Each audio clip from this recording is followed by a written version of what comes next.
Regresamos con Pongámonos al Día. Natalia, quiero felicitarla, usted es muy efectiva. Ay, muchas gracias, ¿qué pasó? Pues resulta que la instrucción que usted dio sobre las redes sociales y específicamente la conexión a través de WhatsApp, ya dio el primer resultado. Se encuentra con nosotros Alan Jara, el director de la unidad de víctimas, quien se encuentra en la ciudad de Tumaco y nos acaba de enviar este mensaje a través de este sistema, el cual ustedes también pueden utilizar en Pongámonos al Día.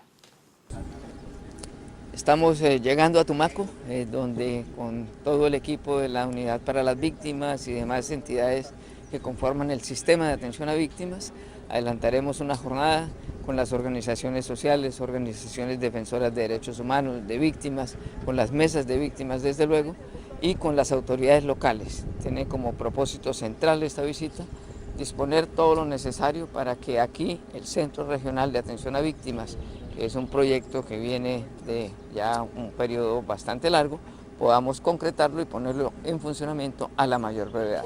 Y adicional a ello, pues estaremos también pendientes de las demás acciones que desde la unidad adelantamos en beneficio de las víctimas.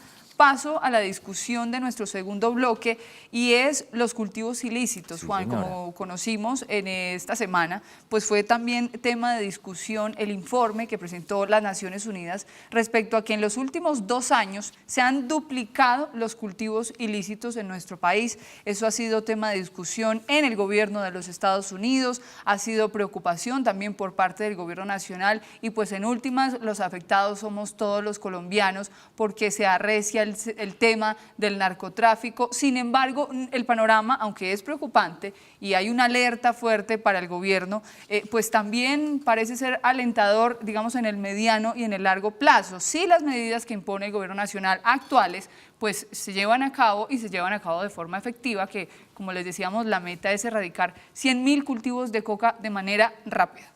Inclusive este informe de las Naciones Unidas que fue revelado y es el que prende las alarmas definitivamente y crean diferentes compromisos para erradicar esas 100.000 hectáreas, que es parte del compromiso que adquiere el gobierno para contrarrestar esta alerta. Dice que en el año 2016, que es cuando se hace la última medición, subieron los cultivos ilícitos en un 52%, es decir, 146.000 hectáreas sembradas de coca por encima de las 96.000 que fueron registradas en el año 2015. Pero ¿qué le parece si de una vez le damos paso a nuestra compañera que fue muy juiciosa, se fue hasta donde el vicepresidente de la República y habló con él y le planteó este problema? Daniela. Bueno, muy buenos días a todo mi equipo de trabajo y a ustedes televidentes, muy buenos días. Gracias por acompañarnos una vez más en este espacio diseñado para todos ustedes. Les cuento así es que durante la entrevista uno de los puntos principales que reiteró el vicepresidente Óscar Naranjo fue acerca de las labores delegadas desde la presidencia, que buscan justamente articular la política antidrogas y coordinar las tareas de erradicación y sustitución de cultivos ilícitos. Además, una de las principales cosas que más se preocupó el vicepresidente es acerca de que el gobierno estén comprometidos para estar articulados, coordinados y sumando capacidades, que de esta manera permita hacer las tareas de erradicación y sustitución de cultivos de una manera eficaz, que logren transmitir esas nuevas propuestas con claridad y diferencia para todos los televidentes y toda la ciudadanía de los colombianos. Pero ahora los invito a todos ustedes a que veamos esta entrevista del vicepresidente Óscar Naranjo.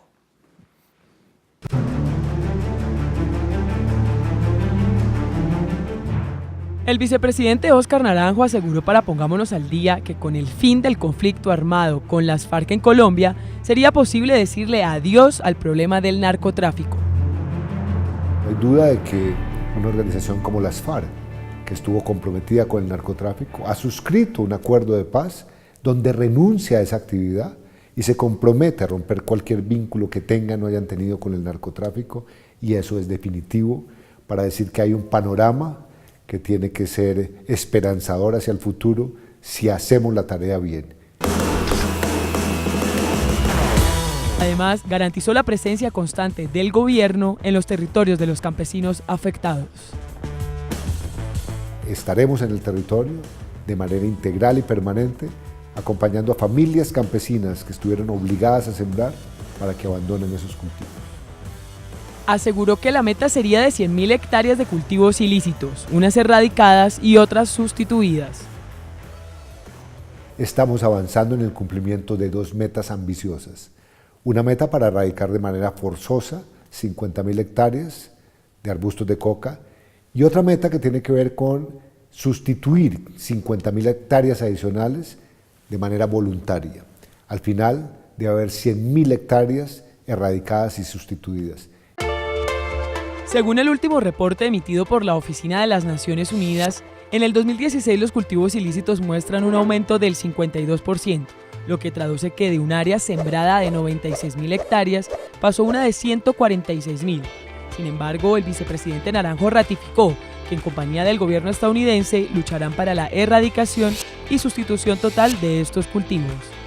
En esta etapa estamos seguros de que esa alianza se mantendrá y que tenemos el mismo propósito de reducir y acabar la oferta de drogas desde Colombia, y eso significa luchar contra los cultivos ilícitos por esas dos vías, erradicar y sustituir. Naranjo afirmó que durante el conflicto armado en Colombia, la relación entre gobierno y ciudadanía se fracturó y que la reconstrucción de la confianza es la primera opción. Hoy estamos empeñados en que se restablezca esa confianza en la institucionalidad, que se restablezca esa cercanía entre autoridades y ciudadanía y que en esa Colombia profunda que padeció el conflicto lleguemos con unas fórmulas distintas a las fórmulas que empleamos en la guerra.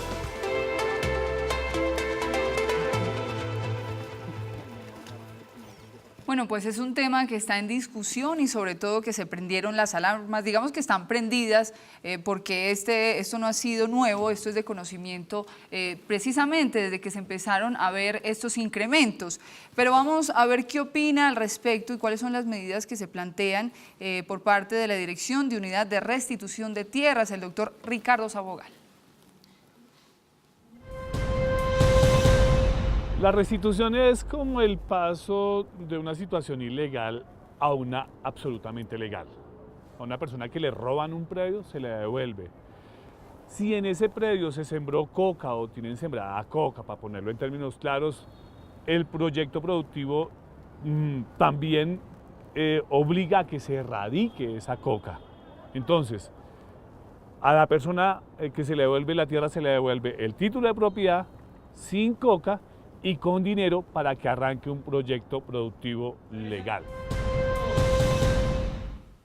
Bueno, palabras de Ricardo Sabogal, la advertencia que hace muchas veces en estos temas que tienen que ver con la restitución de tierras, hay unos condicionamientos precisos, y es que terrenos que no estén con erradicación o con programas de erradicación de cultivos ilícitos no entrarán en estos programas de restitución. Saludamos a esta hora y le agradecemos su presencia acá en el estudio a Leonardo Correa.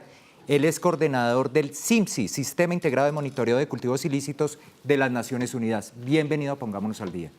Muchas gracias y muy buenos días.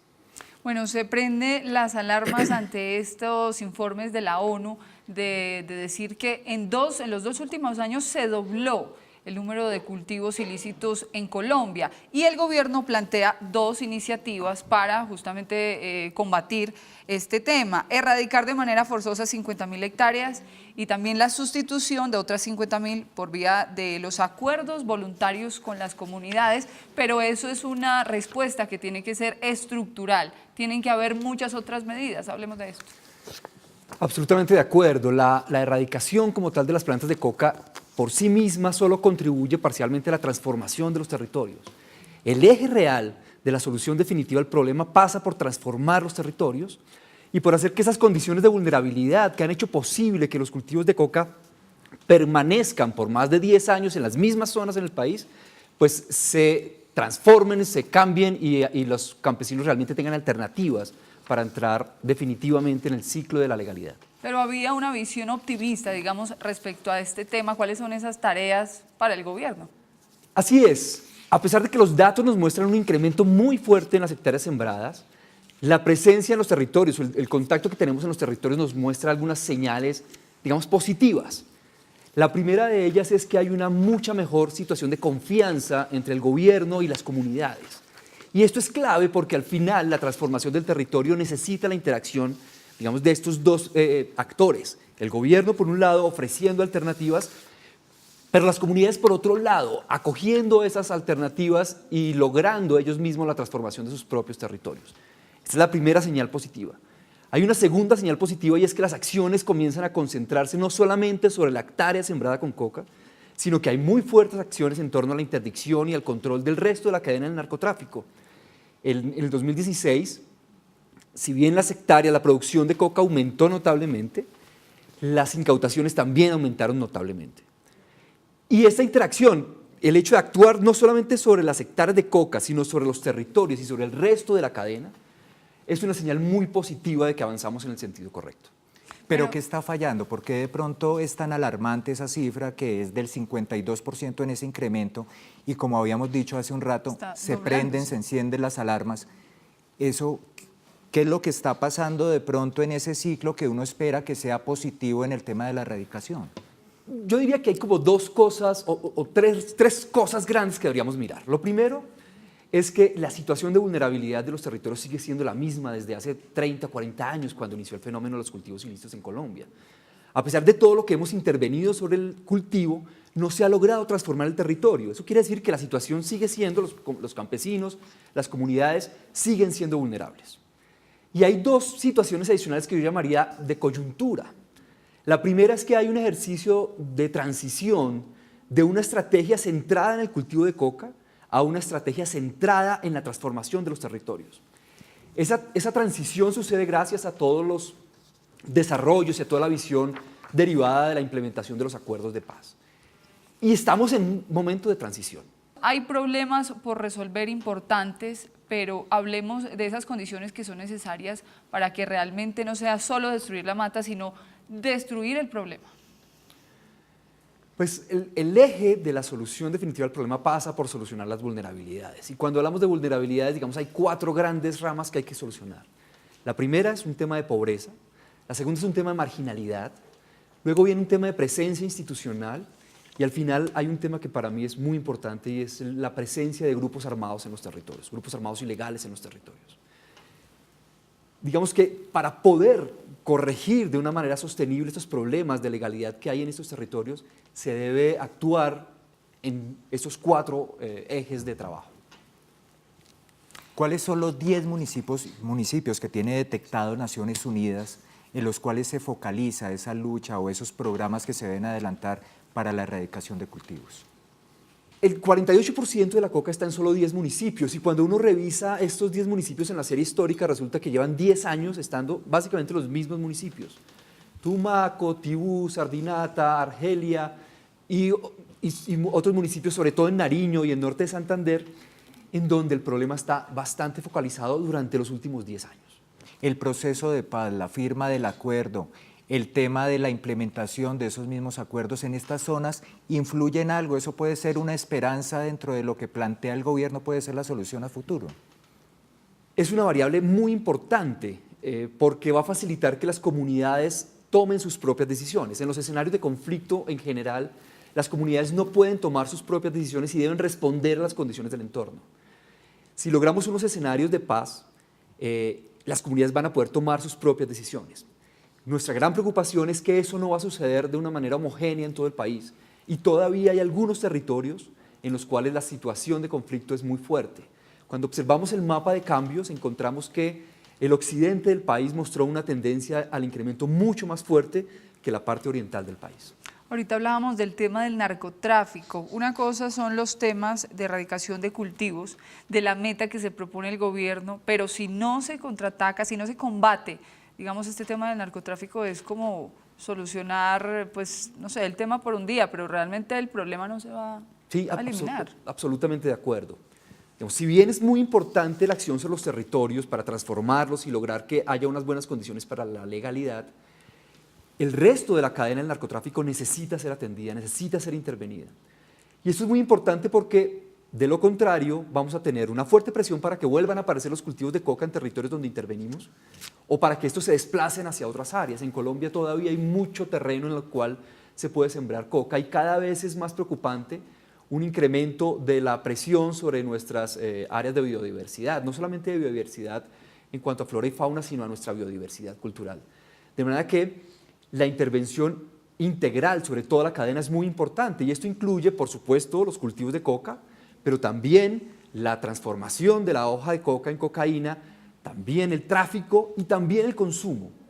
Nosotros estamos viendo cada vez con mayor preocupación un incremento del consumo al interior del país y en toda la región. Y además incrementó el precio de la base de coca, ¿no? El precio de la hoja de coca incrementó, la base tuvo un incremento un poco menor, pero hay incentivos, digamos, asociados al precio para que la gente siembre más coca. Doctor Correa, quiero invitarlo a que escuchemos a nuestro editorialista de esta semana. Se trata del analista Alejo Vargas, quien tiene una visión muy especial de lo que está pasando en Colombia con el tema de la erradicación.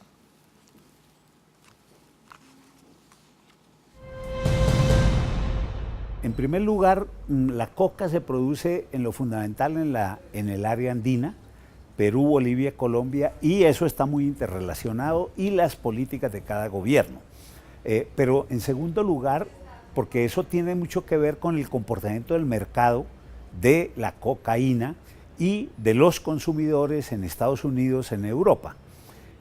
Teniendo eso como base, lo que nosotros como Colombia podemos hacer, me parece a mí, es una política de sustitución de cultivos seria, en lo posible, como están los acuerdos de La Habana, de manera voluntaria, de manera concertada con las comunidades, pero si no, habría que el Estado también imponer una política de sustitución sin fumigación aérea, porque eso está demostrado que es bastante dañino, pero eso acompañado también de un programa de desarrollo de cultivos alternativos serio y de mediano plazo, porque no le pueden decir a los campesinos simplemente no siembren coca sin darle otra opción, otra alternativa en términos de productos rentables con comercialización adecuada, con programas de desarrollo local.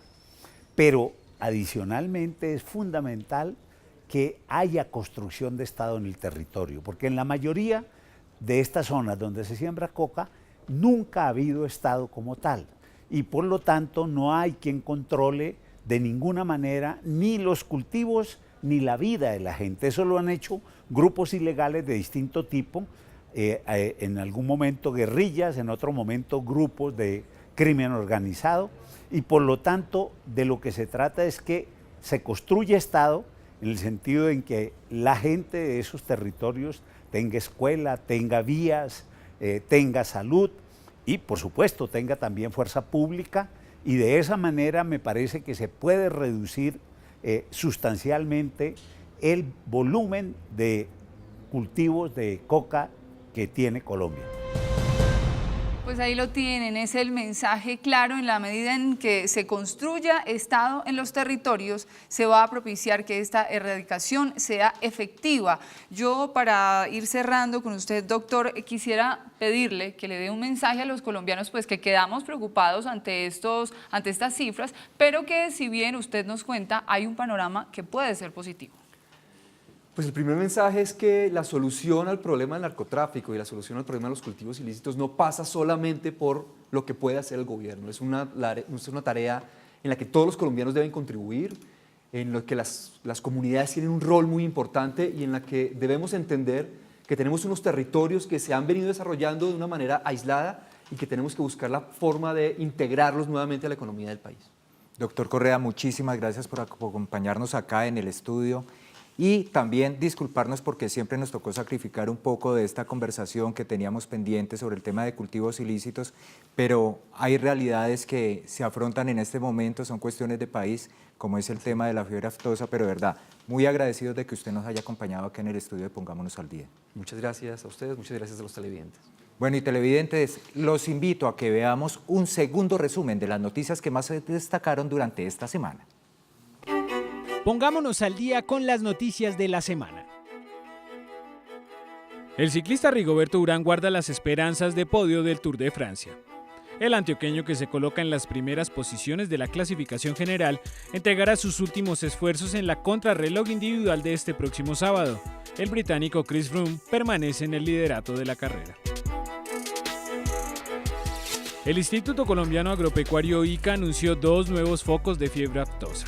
El primero se detectó en el municipio de Tibacuí, en Cundinamarca, y el segundo en un corregimiento de Cúcuta cercano a la frontera con Venezuela. A 186 se eleva el número de sacrificios preventivos para mitigar la enfermedad. Dentro del informe anual sobre terrorismo en el mundo, el Departamento de Estado de los Estados Unidos afirmó que las FARC y el Ejército de Liberación Nacional ya no son amenazas contra Latinoamérica. El informe destacó que desde 2016 el país ha mostrado un descenso significativo en la escalada terrorista. Nos conectamos a esta hora también con nuestra especialista en redes sociales, Ángela Quintero. Muy buenos días. ¿Cómo se ha desarrollado este tema en nuestra web? Así es, Juan Carlos, muy buenos días.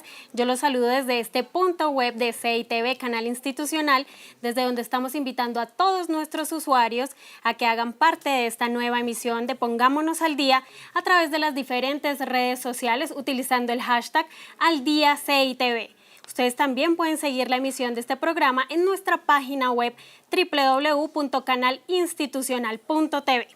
A través de Twitter, Brian Aguilar Jaimes nos dice: con las FARC se tiene un acuerdo, pero ¿qué hará el gobierno para erradicar los cultivos ilícitos de las BACRIM y el ELN? Ahora nuestra invitación es para que todos ustedes sigan opinando en nuestro programa sobre nuestro siguiente tema del día, que es sobre el nuevo Código de Policía. ¿Ustedes realmente creen que esta normativa se está cumpliendo? Escríbanos a nuestras redes sociales y cuéntenos ustedes qué opinan sobre este tema. Ustedes ya saben que nos pueden encontrar en Facebook como Canal Institucional, en Twitter @institucionaltv y a través de nuestra línea de WhatsApp. Ustedes pueden dejarnos todos sus mensajes y videos en el 301-394-3946. Nosotros nos vemos un poquito más adelante con todas las reacciones de nuestros televidentes en las redes sociales. Bien, Ángela, gracias por contarnos qué está pasando a esta hora en las redes sociales. Y nosotros iniciamos con un tema que ha sido polémico y que además nos va a empezar a tocar el bolsillo. ¿Desde cuándo? Desde el 1 de agosto, porque esas sanciones ya no van a ser pedagógicas, ya no van a ser solamente ese llamado de atención para que aprendamos, sino que ahora sí se van a empezar a imponer esas sanciones económicas y pues saber cómo pagarlas, cuándo pagarlas, qué son, cuáles son esos mitos. Para todo eso pues vamos a discutir este tema del Código de Policía. Pues por eso Julián Gámez, también otro de nuestros periodistas juiciosos, se puso a la tarea y consiguió un caso que puede ser emblemático y nos puede de pronto dar la idea de cuáles son las inquietudes en este momento de la gente frente al Código de Policía.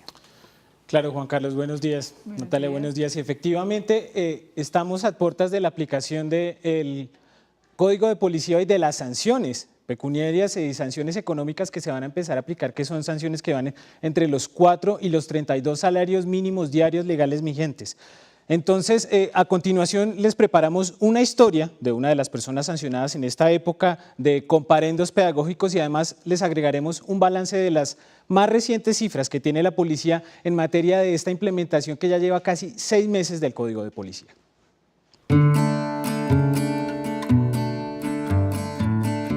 María José tiene 19 años y es la dueña y propietaria de Jay, un perro raza Bull Terrier que bajo los parámetros del nuevo Código de Policía es considerado como una raza potencialmente peligrosa.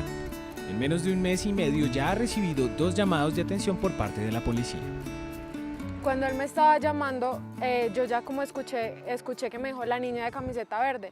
Entonces yo paré y me dijo, ¿usted sabe qué raza es la que tiene la que usted tiene? Y yo le dije sí. Entonces me dijo, bueno, usted sabe que el Código de Policía exige que su perro tenga un bozal. Entonces me dijo, no, necesito su cédula para ponerle el comparendo. Al final no sé por qué no nos puso el comparendo, nos dijo, bueno, se pueden ir.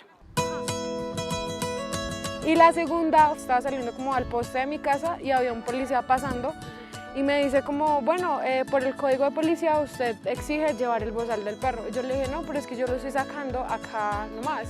Entonces me dijo, no, tiene que, desde que usted sale de la puerta de su casa, tiene que llevar el bozal del perro. Esas han sido como las 2 situaciones que me ha tocado con él así, pues, que no me han gustado.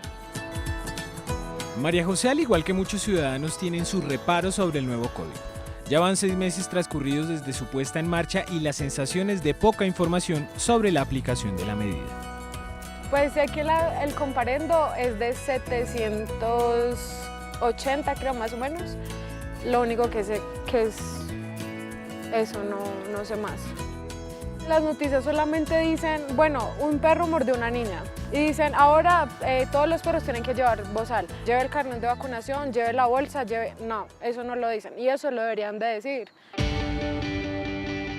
Desde el 1 de agosto, el articulado del código comenzará a aplicar multas económicas que van desde 99.000 hasta los 787.000 pesos de sanción según la gravedad de la falta. El más reciente balance recogido por la Policía Nacional durante la implementación es el siguiente.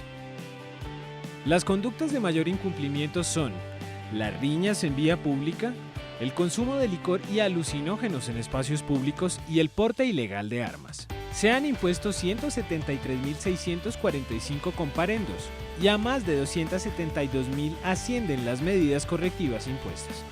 Una reflexión pues que yo tenga que ver, si yo veo un perro que es peligroso, yo le digo, hey señora, póngale el bozal al perro, pero si a mí el perro no me está haciendo nada, no le voy a decir, pues póngale el bozal al perro. Aunque ciertos artículos son rebatidos permanentemente, son muchas las conductas que ha corregido para bien de la ciudadanía. Este código al final espera reducir ciertas infracciones y mejorar la convivencia pacífica del país a toda costa. Pues ahí está la discusión, Juan Carlos, y es precisamente todas estas inquietudes y también las quejas que tienen las personas respecto a este código. Y si bien esta ley pues rige en Colombia desde enero pasado, ya vamos a empezar a tener las sanciones económicas como hemos venido diciendo, pero las personas pues no aprendieron. Se supone que se iban a reducir estas cifras, pero no, por el contrario, son altas, bien altas. Por ejemplo, 9.415 personas sorprendidas haciendo sus necesidades fisiológicas en la calle. Pensamos o pensaron las autoridades que esto iba a reducir y no. Pues precisamente, Natalia, el siguiente informe nos cuenta cuáles son esos pecados capitales que como ciudadanos cometemos. Muchas veces se nos convierten en hechos, en actuaciones que hacemos como ciudadanos que para nosotros están correctas, pero uno, tomando conciencia, se pone a analizar y sí los comete. Y eso es una infracción a la ley.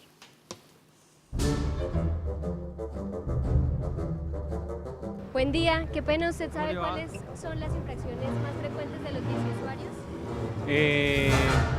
No. Digamos, las estoy cometiendo, sí. Pues sí, el casco, estar en vía peatonal, el chaleco también, el chaleco. No, pues imagínese, estoy cometiendo una infracción, pues es un error gravísimo. Buenos días, disculpe, ustedes acaban de cometer una infracción frente al código de policía al ser peatones y pasarse en rojo. ¿Ustedes qué opinan frente a eso? No nos dimos cuenta. Sí, verdad, no me di cuenta. Voy allí nomás, sí, pero ya me iba a bajar de la moto. ¿Pero por qué lo haces? No, pero es que allí nomás, yo no me demoro. Buenos días, disculpe, usted se acaba de pasar el semáforo en rojo. ¿Usted sabe cuáles son las infracciones más frecuentes que cometen los usuarios frente al código de policía al ser peatón? No tenía idea, solo una infracción. Ok, ¿y qué opinan de eso? Pues no sé. Pues como no tenía idea, pues no respeté la señal porque llevaba afán, entonces simplemente fue eso. Hay que respetar las normas y ser buen ciudadano para que la ciudad sea un poco más amable y más con nosotros mismos, ¿no? ¿Cómo le quedó el ojo? Desconocimiento total, Juan. Bueno, nos acompaña ya acá en el estudio el teniente coronel Raúl Vera Moreno, implementador del Código Nacional de Policía. ¿Quién más que usted para que nos cuente cómo ha funcionado estas medidas pedagógicas? ¿Hay medidas? ¿La gente sí está entendiendo y sabe que hay que hacer la tarea? Muy buenos días a ustedes, a toda la audiencia. Gracias por abrirnos este espacio para compartir un tema tan importante para la convivencia del país. Antes de entrar en detalles, decirle a toda la opinión pública y en general a todos los que habitamos el territorio nacional que cualquier sociedad civilizada en el mundo tiene unos mínimos. Y entre mayor civilización, mayor cumplimiento y más parámetros a respetar y a seguir. Si queremos tener calidad de vida, debemos respetar esos mínimos. Y eso se traduce en estas normas que el legislador establece para permitirnos convivir, hacer uso de nuestros derechos, pero también cumplir nuestros deberes.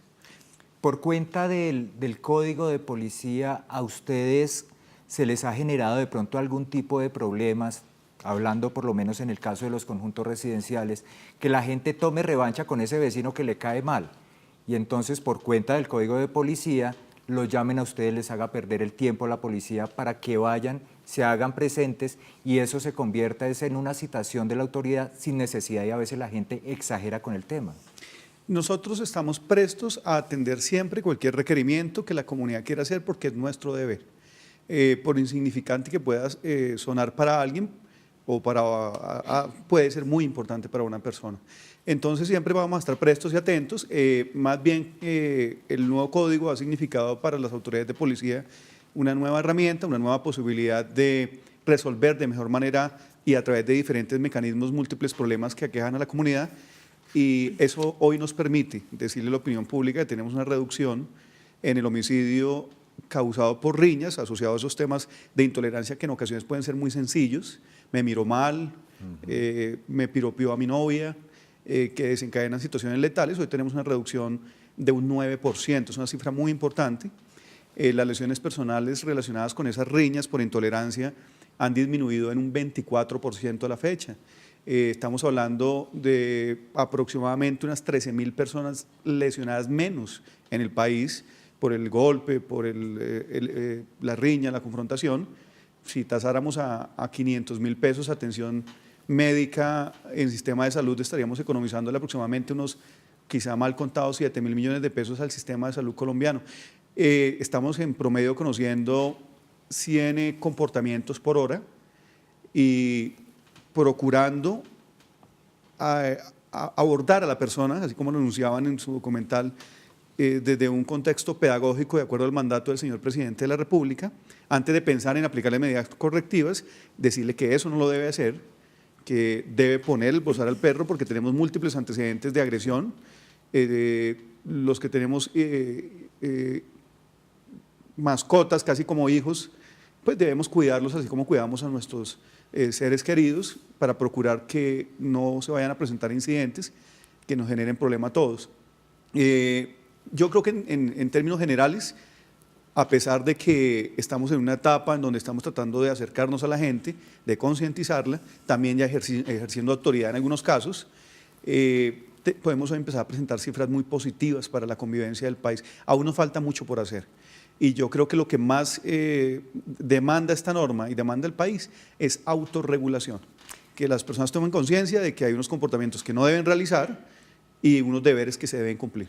Hay un comentario curioso que yo leí en Facebook, por ejemplo, que tanto lo comentamos, y decía, si a usted lo educaron bien en su casa, usted no va a tener sanciones con el código de policía. Eso me llamó mucho la atención porque pareciera pues que si uno es bien educado, si hace sus cosas bien como un ciudadano civilizado, pues no tiene esas sanciones. Pero vimos en el video que las personas no sienten que están incurriendo, que están infringiendo la norma, sin embargo son múltiples las faltas. Creo que es mucho del desconocimiento de la ciudadanía. Si yo como ciudadano quiero saber, bueno, cuáles son esas normas del Código de Policía, dónde las podemos encontrar y de pronto falta más comunicación para los ciudadanos, pues para que las conozcamos. Sí, pero yo también quiero hacer una reflexión. En su documental, en el documental que presentaban hace un momento, algunos de esos comportamientos no son del Código de Policía. Son de un código de tránsito que existe hace muchos años y que todos sabemos que uno no se puede pasar un semáforo en rojo porque pongo en riesgo mi vida y pongo en riesgo la vida de los demás. Al causar un accidente de tránsito puede... Pero bueno, el tema de los animales de raza potencialmente peligroso es un tema regulado y legislado desde el año 2009, no es nuevo. De pronto, esta nueva herramienta nos posibilita mecanismos más eficientes de control que no teníamos, y digamos que es donde encuentra uno la diferencia. Pero volviendo un poco a la pregunta, en la página de la Policía Nacional, www.policia.gov.co, encuentran caricaturas, textos informativos, explicativos, y yo creo que la mejor fuente de información siempre será la consulta de la propia ley. Si nos diéramos a la tarea a leer un artículo diario de esa ley, podríamos hacer respetar de mejor manera nuestros derechos y concientizarnos del cumplimiento de los deberes. Es la ley 1801, sencillamente con digitar ley 1801 vamos a poder acceder y para mayor consulta o verificación de la norma, sugeriríamos leer desde los artículos 24 hasta el artículo 146, que es en donde están concentrados la descripción de los comportamientos que no debemos realizar. Hay claro, unas la sanciones. gente, perdone Natalia. No, tranquilo, es que hay muchas Sí, no, dudas. de pronto a mí me aplican el código por interrumpir. No, hay mitos urbanos. Sí. Nos reportan en las redes sociales y nos estaban diciendo en este momento, y es que la gente tiene de pronto falsas creencias, es decir, están confundiendo de pronto las normas de urbanidad, eso que tanto se insistía hasta hace algunos años, con el tema del código de policía. Entonces hay cosas como la siguiente, que se va a sancionar a las mujeres que lacten a sus hijos en espacios públicos. ¿Eso es cierto? Eso es falso. Se va a no hablemos de sanciones, porque esta norma rompe el esquema tradicional de la realidad sancionatoria, pues posibilita no imponer una medida correctiva, sino decirle no lo haga, que es lo que estamos haciendo en este momento. El código entró en vigencia el 30 de enero. Hoy están vigentes todas las medidas correctivas. Está vigente la norma, pero el presidente nos dijo, vamos a sensibilizar, vamos a acercarnos, vamos a tratar de socializar estos asuntos, por eso abordamos a la persona y le decimos no lo vuelva a hacer, venga, le doy un papelito que se llama comparendo pedagógico, como para hacerlo reflexionar un poco usted, pero técnicamente estamos en esa tarea.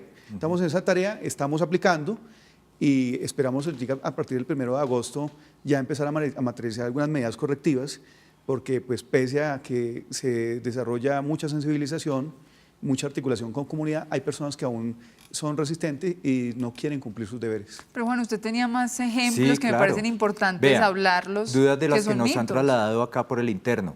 No La de portar la cédula. También es falso. Darle de comer a un bebé no es un acto sexual. Tengo que estar enfermo de la cabeza para confundir dar lactar a un bebé con tener un acto sexual. El acto sexual, que era un poco volviendo a la pregunta anterior que me perdió el hilo, es buscar la cópula. Ya sabemos cómo buscamos la cópula los seres humanos y nada tiene que ver con darle lactancia a un bebé, pero hay absurdos de ese tipo y de esa apreciación de detractores de la norma que se han visto más afectados porque estaban acostumbrados a comportamientos irregulares. O sea, que fue por ahí que nació ese mito. Sí, por ahí nació ese mito. Que no llevar la cédula, no, es falso. Pero si una autoridad de policía está haciendo un procedimiento de policía porque yo incurrí en un comportamiento reprochable, porque no dejo dormir a mis vecinos, la autoridad me requiere y yo sé que al no habilitarle mi identificación, pues no me van a poder imponer una medida correctiva. Claro. Y me resisto, pues adicional a ello sí voy a tener un reproche por tratar de obstruir esa actuación policial en razón a un mal comportamiento que origina la persona. Pero el hecho de que yo no tenga una cédula no implica que yo no que vaya a ser objeto de ninguna medida correctiva. Pero habilitar la identificación puede ser también decirle cuál es el número de cédula o tiene que ser en ese momento. No, por que usted supuesto. De plantea. hecho, nosotros estamos... ¿Y ustedes tienen un aparato? Tenemos sistemas en tiempo real, tecnología en calle, para identificación plena no la tenemos, nos tocaría trasladar a las personas, pero para evitar esos traslados que son engorrosos y complejos, que no nos gusta hacer. A la policía no es que le guste andar por la calle recogiendo para todo el mundo porque no tenemos ni siquiera la estructura logística suficiente para ello. Procuramos identificar a la persona a través de la impresión de la huella dactilar en esas órdenes de comparendo. Y si existe duda de la identificación de la persona, pues sometemos posteriormente eso a un proceso de identificación con nuestros sistemas. Lo que sí cuestionaríamos sería que se negaran a suministrarnos sus datos, su información, su nombre, como ocurre en algunas situaciones. Nosotros encontramos personas supremamente indisciplinadas a las que requerimos porque están afectando seriamente una comunidad y al tratar de hacer el procedimiento y preguntarle su nombre, la respuesta de la persona es: ¿usted para qué quiere saber cómo me llamo yo? ¿A usted qué le importa? Ese es el tipo de personas que encontramos en la calle con una resistencia compleja que afecta a todo el mundo y que quiere pasar por encima inclusive de las autoridades. Coronel, quiero invitarlo para que escuchemos testimonios, para que escuchemos qué es lo que pregunta la gente a esta hora refiriéndose al Código de Policía.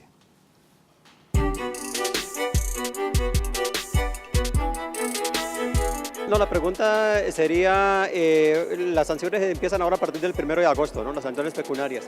Entonces, sería la distribución de los recursos, cómo hacer la distribución de los recursos por esas sanciones pecuniarias que se van a imponer a los ciudadanos por la infracción a cada uno de los artículos del nuevo Código de Política y Convivencia. Los conjuntos que hacer cuando un vecino es muy ruidoso, en el sentido de que hasta qué punto la policía puede entrar y quitarle el ruido a la persona. Pues más que preguntas he escuchado bastante como temas como que pues, pueden ingresar a las casas, como que digamos que es bastante permisivo con los policías para como que se presta para que hagan un poco más abusos de autoridad. Bueno, pues son todas estas inquietudes que tienen las personas y una es sin duda alguna los fondos. ¿Hacia dónde van a ir esos fondos que van a recaudar con estas sanciones? Los dineros por concepto de multas serán recaudados por las alcaldías municipales o distritales, quienes llevarán eso a un fondo de seguridad territorial que ya existe, y esos dineros serán destinados el 60% para realizar actividades pedagógicas y el 40% para la materialización de esas medidas correctivas, los lugares a donde se realizarán cursos pedagógicos y estructuras que se requieren sostener para poder sostener este sistema que busca simplemente es corregir malos comportamientos. Cuando a mí me sancionan, el policía tiene que estar certificado y hasta donde yo entendía había un porcentaje pues todavía no alto, lo suficiente para cubrir pues a la población. ¿Ya están certificados? ¿Cómo va ese proceso? Y sobre todo, si a mí me sancionan, ¿quién me garantiza que esa sanción es legítima? Y si no me parece, ¿cómo me puedo defender? La pregunta es muy importante. Sí, los policías ya están capacitados y certificados. Los hombres y mujeres policías que hoy trabajan en el modelo nacional de vigilancia por cuadrantes, que es el área de la policía que se encarga de conocer a diario, de patrullar nuestras calles y de atender todos estos problemas de convivencia y de seguridad, ya está certificada y tienen la capacitación. Hay un artículo en el código que es el 222 que señala cuál es el paso a paso del policía, qué debe hacer, cómo lo debe hacer, y el artículo 218 y 19 nos dicen o nos obligan a los policías a documentar esas actuaciones en unos formatos que se denominan órdenes de comparendo, en donde se documenta una serie de información y donde yo como ciudadano puedo hacer manifestaciones que deben quedar plasmadas allí en una casilla de observaciones, o si me están imponiendo una medida de descargos, tengo derecho a defenderme. ¿Eso me lo dan a mí? ¿Es un papel que me entregan a mí? Por supuesto, y deben entregarle una copia al ciudadano. El ciudadano podría confrontar lo que dice ese artículo versus lo que está haciendo el policía y revisar lo documentado en el escrito para entender si se está siguiendo el debido proceso. Si no es así, siempre el ciudadano va a tener la posibilidad de objetar o de apelar. Si yo no estoy de acuerdo con la orden de comparendo que me hizo el policía, tengo 3 días a partir del momento en que me la hizo para buscar el inspector de policía, que es un particular no uniformado, que depende de la alcaldía, que es de carrera, es una especie de juez, que me escuchará, hace una audiencia en donde yo puedo aportar pruebas y demostrar que no soy responsable de lo que me están reprochando. Tengo esa posibilidad. O en la apelación también puedo ser, se me permite defenderme para de alguna manera controvertir lo que el policía documentó, dijo o impuso. Bueno, hay unos temas importantes y es que, a ver, hay unas multas de diferentes tipos y son altas. 98.362 pesos, multa tipo 1, tipo 2, 196.724 pesos. Tipo 3, 393.000 pesos y puntica. Y tipo 4, 786.898 pesos. Yo, sí, definitivamente me la gané. ¿Cuánto tiempo tengo para pagarla? A partir del momento en que el policía me hace la orden de comparendo, él no la está imponiendo, él la señala. Me dice, por ese comportamiento, la ley taxativamente, esto no obedece a la subjetividad del policía. La ley dice que si usted tiene una confrontación, una riña y se va a golpes con una persona en la calle, puede ser objeto de una multa tipo 2, el policía la va a señalar y a partir de ese momento yo tengo 3 días para irme a donde el inspector a objetar, que me hagan una audiencia y defenderme y decirle, yo peleé pero era que me estaba defendiendo porque me iban a robar o, no, o qué sé yo, y podría no ser impuesta la medida correctiva. o tendría 5 días a partir del momento en que me expidieron esa orden de comparendo, que me la entregaron, para ir a hacer un curso pedagógico por mi voluntad, por mi iniciativa y no pagar absolutamente nada. O si no quiero hacer curso pedagógico, tampoco quiero objetar y quiero pagar, porque hay personas que quieren pagar, podría ir dentro de los 5 días siguientes y pagar con el 50% de descuento. En el caso de la riña, estaríamos hablando de aproximadamente 90.000 pesos. ¿Y si no tengo plata? Voy a hacer un curso pedagógico por mi iniciativa y no tengo que pagar a nadie, no tengo que ir a audiencia, y ese curso pedagógico tendrá una duración máxima de 6 horas. En ciudades como Bogotá en este momento se están desarrollando actividades más de pedagogía con una duración de aproximadamente 45 minutos en las casas de justicia de cada localidad. Cada municipio organiza la estructura y el sistema como lo considere pertinente. Coronel, para cerrar, mensaje para los ciudadanos, para las personas que en este momento nos están viendo a través de CITV, canal institucional, y en pocas palabras, para que se porten bien. Cumplamos nuestros deberes para poder exigir nuestros derechos. Decía Gandhi que no hay un derecho, que no vale la pena defender un derecho que no comporte deberes, lo decía Gandhi. Y con esto llevarlos a la reflexión de que lo más importante aquí, que los sistemas de policía y la autoridad de policía, es la autorregulación, por favor. En la medida en que sepamos que hay unos comportamientos que no debemos realizar y no los realicemos por respeto a los demás y por respeto a nosotros mismos, y en la medida en que cuando observemos a otro ciudadano en cumplir esos mínimos de convivencia, le hagamos control social, lo llamemos respetuosamente, le digamos que eso no se debe hacer, y en el caso de no ser atendidos, requiramos a la autoridad de policía para que corrija, para que intervenga, acompañando a la autoridad de policía, también supervisándola, vamos a tener un mejor país y vamos a poderle seguir entregando cifras mucho más positivas como las que hemos entregado el día de hoy. Coronel, muchísimas gracias por habernos acompañado. Importante por porque aclarar, resolvió muchas dudas. Claro, no. Personalmente. Sobre todo ese tema de los mitos y mucha gente, de pronto, como usted lo dijo, por burlarse de la norma, por criticarla directamente, inventa estas cosas para que la gente empiece también a criticarlo, a masificarlo, y eso es lo que de pronto le ha hecho daño a este proceso de implementación. Entonces, alcanzó ahí, mire, Sí. Los principales detractores de la norma son líderes de organizaciones irregulares que tienen trasfondos políticos, politiqueros, no políticos, porque la política seria no acude a eso, y un tanto caudillistas y intereses económicos oscuros, que han venido generando mitos para generar resistencia y buscar contrarrestar una norma que los va a afectar seriamente, pero que realmente al grueso de la comunidad nos va a favorecer. ¿O a qué comunidad no le gusta que su entorno esté limpio, que no haya minería ilegal que acabe con el país, que no haya adulteración de licores que nos envenenen y que genere problemas a la salud, que no haya actividades económicas en donde ingresen nuestros niños y que accedan a drogas, a prostitución? ¿A quién no le interesa que en el parque no haya un consumidor que dice ser consumidor, que realmente distribuye estupefacientes, que está envenenando a nuestros familiares? A todos nos interesa. Entonces, eso significa esta norma. Nos han tendido cortinas de humo porque hay irregulares e ilegales que se están viendo ya seriamente afectados gracias a la nueva normatividad. Bueno, perfecto. Teniente Coronel Raúl Vera, muchísimas gracias. Siempre bienvenido a Pongámonos al Día. Y bueno, gracias porque fue muy necesario, definitivamente es muy necesario esa claridad respecto al Código de Policía y a las sanciones pues que ya se van a comenzar a imponer a partir del 1 de agosto. Muchísimas gracias. Gracias a ustedes, muy amables. Natalia, resulta que cuando hicimos el paso con Radio Nacional, Carlos Chica nos comentó de un periodista español que había perdido los equipos, pues resulta que ya a esta hora tenemos el video.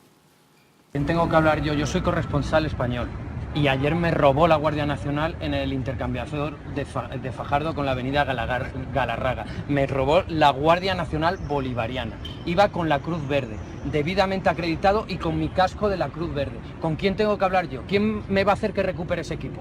Me robaron 2 cámaras digitales, un iPhone, otro teléfono, me robaron la cartera, me robaron 4.000 bolívares de mierda que llevaba, me robaron una tarjeta del BNC, me robaron hasta el protector solar. ¿Quién me devuelve eso? Fueron unas rapiñas, unas hienas y me golpearon. Tengo heridas. ¿Quién? ¿También tengo que hacer los trámites? Igualmente para... O sea, y no sois, vosotros no sois capaces de controlar a vuestra gente. Mire, les voy a explicar algo. Nosotros somos aquí una unidad administrativa. Bueno, nosotros tenemos tenemos unidades operativas donde usted puede dirigirse fácilmente. Bueno, pues es la denuncia que se hace en contra de la Guardia Nacional, que fue quien pues atacó a esta persona y digamos le robó. Él culpabiliza o digamos incrimina a la Guardia Nacional. Es también parte de toda esa crisis que se vive y de esa situación difícil, sobre todo no, digamos, para todos, pero muy especialmente también a los medios de comunicación. Claro que sí, y también parte del mecanismo que estamos utilizando para interactuar en las redes sociales. Fue lo que pasó en este instante y muestra de ello nos llegó a través de Twitter y también en contacto a través del WhatsApp. Pues Natalia, se nos agotó el tiempo. Se nos agotó. Pero es viernes. Nunca nos alcanza, siempre quisiéramos quedarnos acá porque hay muchos temas de discusión, pero como siempre yo me despido agradeciéndoles su compañía en CITV, canal institucional, agradeciendo su participación y sobre todo animándolos a que continúen con nosotros y también nos sigan proponiendo esos diferentes temas que quieren ver aquí en la mesa de discusión. Hoy es viernes, como usted lo decía, y nos vamos con buena música. Juan, ¿qué tenemos? Contacto con Radiónica es sorpresa, nos va a gustar a todos y de verdad se siente que es viernes. A ustedes muchísimas gracias y nos vemos el próximo viernes acá en Pongámonos al Día. Radiónica. Radiónica. Radiónica.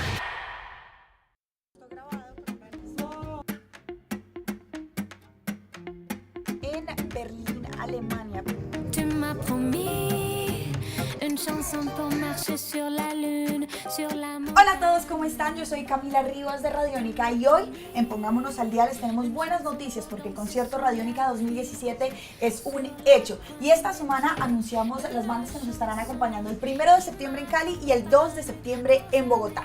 En la ciudad de Bogotá, aquí estará en la media torta nada más y nada menos que Izal de España, Eruca Sativa desde Argentina, La Vida Bohème desde Venezuela y por Colombia estarán Los Elefantes, El Otro Grupo, Liana y Ali a.k.a. Mind. En Cali, por su parte, estarán las mismas tres internacionales, pero estará el señor MC Rimas y Monsieur Periné. Y es precisamente de esta última banda que les queremos hacer una recomendación en video, porque ellos se encuentran preparando un nuevo disco. Y antes de su presentación, aquí en el concierto Radiónica, les queremos presentar su más reciente videoclip. Esto es Tu m'as promis.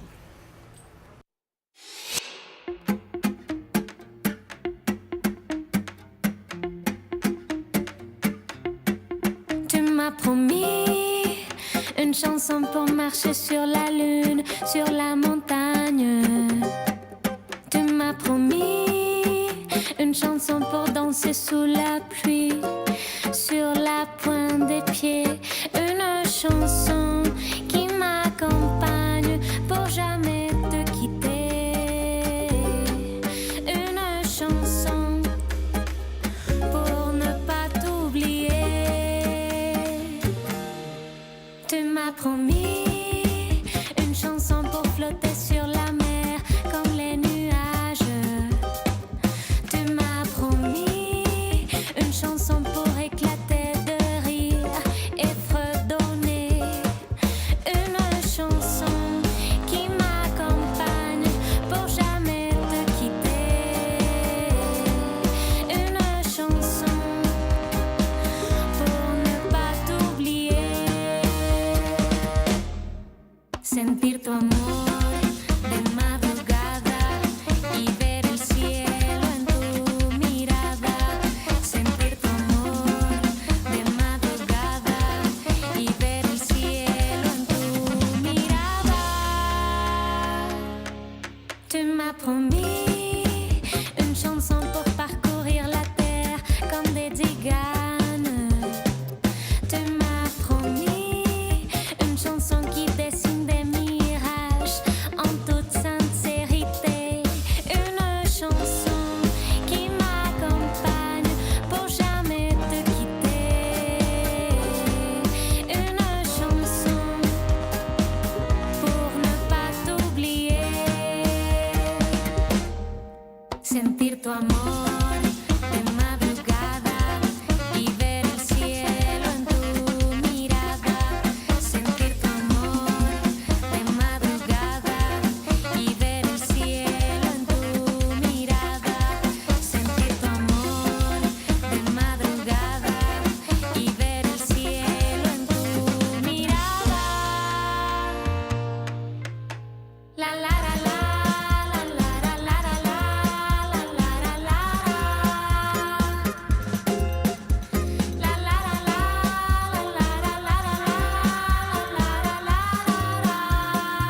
sentir tu amor de madrugada y ver el cielo en tu mirada, sentir tu amor de madrugada y ver el cielo en tu mirada, sentir tu amor de madrugada y ver el cielo en tu mirada, sentir tu amor de madrugada y ver el cielo en tu mirada.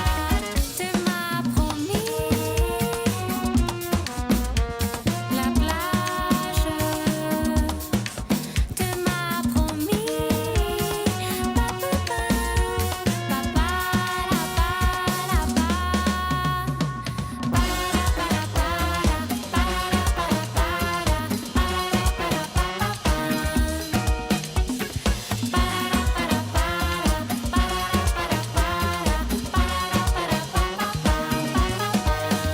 m'as promis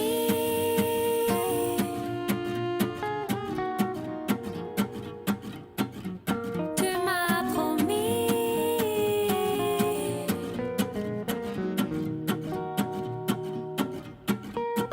para para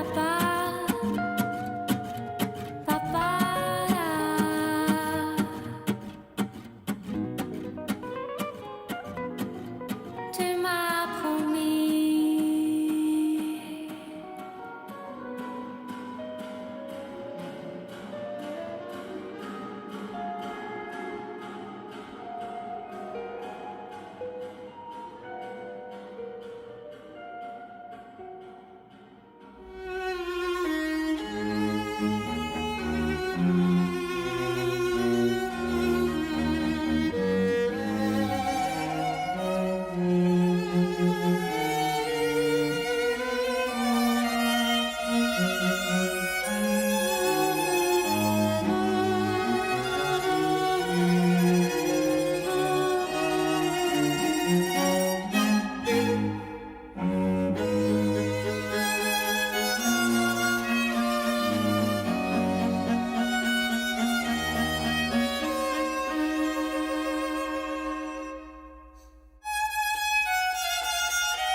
Compañeros de Pongámonos al Día, muy buenos días. Mañana sábado 22 de julio los invitamos a estar conectados con Señal Colombia desde la 1:30 de la tarde con la transmisión de la Course del Tour de Francia 2017. Esta es la competencia ciclística femenina más importante a nivel mundial. Además tenemos que estar muy conectados porque hay dos colombianas que nos estarán representando. Se trata de Laura Lozano y Ana Cristina Sanabria.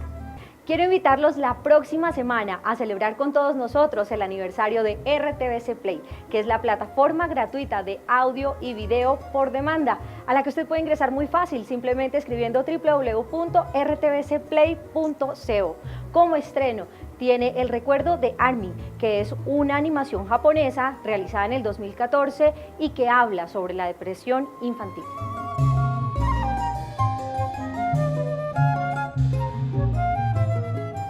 Y atención todos los habitantes de Villavicencio, porque Radio Nacional llega a esta hermosa región del país con sus acústicos. Esta vez los artistas invitados son Palo Cruzado y Chimo Psicodélico. La cita es entonces en la Casa de la Cultura Jorge Eliezer Gaitán el próximo jueves 27 de julio a las 7 de la noche. Como dato curioso les cuento que este es el segundo acústico que realiza Radio Nacional y el tercero será en San Andrés, así que muy pendientes. Finalmente los invitamos a visitar nuestra página www.rtvc.gov.co.